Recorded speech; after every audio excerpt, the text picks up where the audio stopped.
How to claim Amazon Prime student discount. Hi everyone, I'm here to assist you today. Without any delay, let's jump right in. First, open Amazon and log into your account. After that, at the top right, you'll find Account and List. Click on it, which will open this page. In here, click on Prime, which is the third option. After that, in bottom right, you'll find Are you 18 to 24 years old or a student? Click on it. Then click on Start your 6-month trial.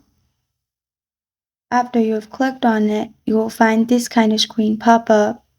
In here, simply select Student and enter your details like university, first name, last name, date of birth, graduation year.